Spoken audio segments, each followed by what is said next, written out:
ठीक है, नेक्स्ट क्या था? नेक्स्ट हमने चालू किया ट्रेपेजियम। Second, trapezium. ट्रेपेजियम कैसे होता है? ऐसे बनता है ट्रेपेजियम कुछ इस तरह से, दो साइड्स पैरेलल होती हैं, ठीक है, ये पैरेलल होता है और ये पैरेलल होता है, ठीक है। इसको मैंने चलो कुछ नाम दे दिया, A B C D.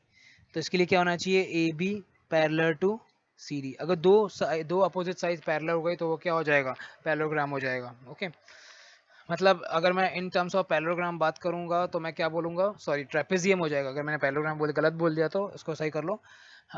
Trapezium को मैं क्या बोलूंगा? It is a quadrilateral which has exactly one pair of opposite side parallel. Okay, exactly one pair of opposite side as parallel. तो इसमें चलो लिख लिया, एग्जैक्टली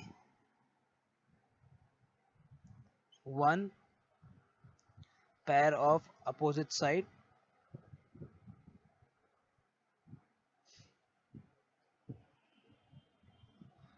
पैरेलल। ठीक है, I hope this is fine. अच्छा, एरिया अगर लिखना चाहते हो तो इसका एरिया क्या होता है? एरिया अगर याद है तो ठीक है, नहीं याद है तो अभी आज याद कर लिया। ये होता है half sum of parallel sides into height.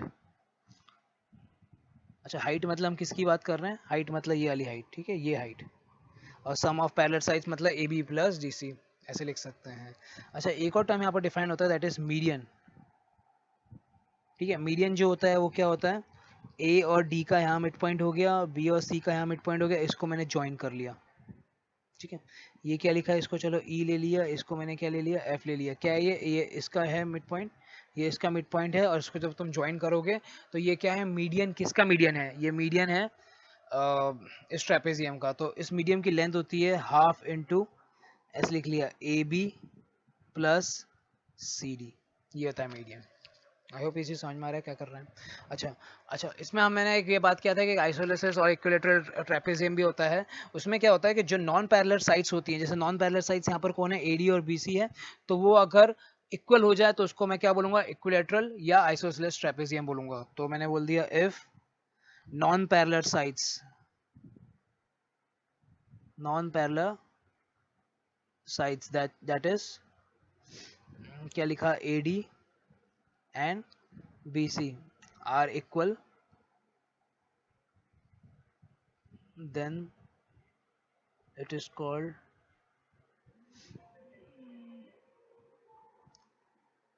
Equilateral या isosceles trapezium. I hope this is fine.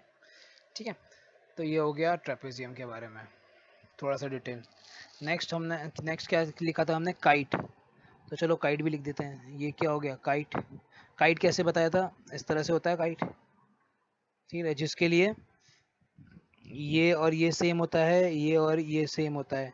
ये एक डायगोनल होगा, ये दूसरा डायगोनल होगा। डायगोनल एक दूसरे को 90 पे काटेगा, और पर डायगोनल बाइसेक्ट नहीं करेगा एक दूसरे को। सिर्फ कौन सा बाइसेक्ट कर रहा है? ये और यही बाइसेक्ट हो रहा है। ये वाला बाइसेक्ट नहीं हो रहा है क्योंकि ये तो छोटा वाला पार्ट है, ठीक है, और ये बड़ा वाला पार्ट है। आई होप समझ में आ रहा है इसमें। तो अगर मुझे इन टर्म्स ऑफ डेफिनेशन लिखना होगा तो मैं क्या लिख दूंगा कि ये वैसा क्वाड्रिलेटरल है जिसके two pair of adjacent sides क्या है? इक्वल। ओके, इनको मैं एडजेसेंट साइड ही बोलूंगा। तो मैंने बोल दिया that quadrilateral whose two pair of opposite sides, sorry opposite थोड़ी ना था,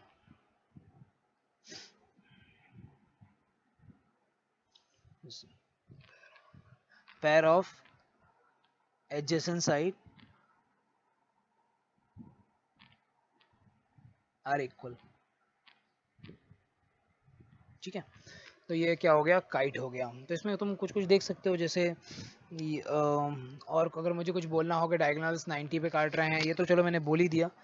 तो फर्स्ट पॉइंट तो मैंने एक्चुअली ऐसे ले लिया, चलो ए बी सी डी। तो यहाँ से फिर क्या था? A B is equals to A D and B C is equals to C D. First point तो ये हो गया। दूसरा क्या है? डायगनल से एक दूसरे को 90 पे काटते हैं, तो ये भी लिख दिया diagonal intersect, okay, intersect at 90 degree. Okay, और क्या बोल सकता हूँ? अच्छा, एक चीज़ यहाँ पर ऑब्जर्व कर सकते हो कि अगर मैं बोलूँगा कि कौन सा डायगनल, जैसे मैंने पूछा कौन सा डायगनल इस पूरे काइट के डायग्राम को, इस पूरे काइट के फिगर को दो पार्ट में काटता है, तो तुम देखोगे ये बड़ा वाला डायगनल, ठीक है, बड़ा वाला डायगनल से अगर मैं काटने की कोशिश करूंगा तो काइट क्या हो जाएगा, दो पार्ट में कट जाएगा। अच्छा, ये वाले डायगनल से अगर करोगे तो दो पार्ट में नहीं कटेगा, क्योंकि ऊपर वाला पार्ट छोटा है, नीचे वाला पार्ट क्या बड़ा है, तो सिर्फ एक ही डायगनल है इसके पास जो पूरे फिगर को क्या करेगा, दो पार्ट में डिवाइड कर देगा।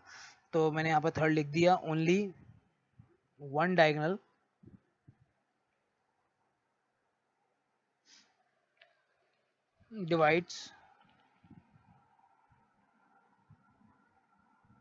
divides the figure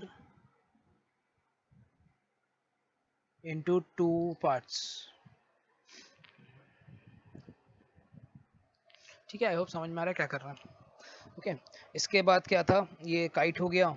नेक्स्ट हम लोग ले लेते हैं, चलो साइक्लिक क्वाड्रिलेटरल। वैसे साइक्लिक क्वाड्रिलेटरल के बारे में हमें पता है, और आई गेस तुम 9th-10th में भी पढ़ते हो व्हाट इज साइक्लिक क्वाड्रिलेटरल।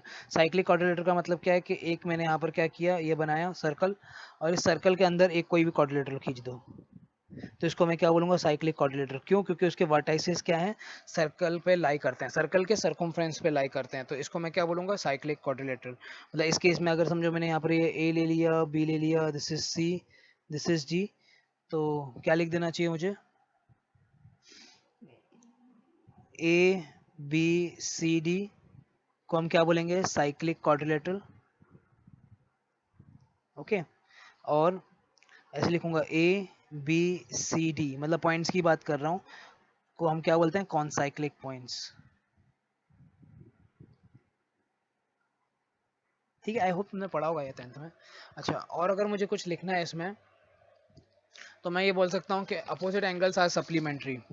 ठीक है, ये बात तो सही है, अपोजिट एंगल्स आर सप्लीमेंट्री, मतलब ये angle, angle B plus D, ठीक है, एंगल लिख रहा हूँ, B plus D is equals to A plus C is equals to, ये कितना हो जाएगा, पाई। तो अपोजिट एंगल्स क्या हो गए, सप्लीमेंट्री हो गए। अच्छा, एक और प्रॉपर्टी यहाँ पर क्या होता है, that is sum of product of opposite side are equal to the product of diagonals. ठीक है, sum of product of opposite side मतलब मैं क्या बोल रहा हूँ, A B into D C plus A D into B C is equals to the product of the diagonals. Diagonals तो क्या हो जाएगा यहाँ पर, ये है डायगोनल, ये एक डायगोनल है, ये एक डायगोनल है, तो यहाँ से कितना हो जाएगा, ए सी इंटू बी डी। ठीक है, क्या क्या बोल सकते हैं इसको, अगर तुमको लैंग्वेज में लिखना है तो ये क्या लिखा हुआ है, that is the sum of the product of opposite sides are equal to the product of its diagonal. I hope this is clear.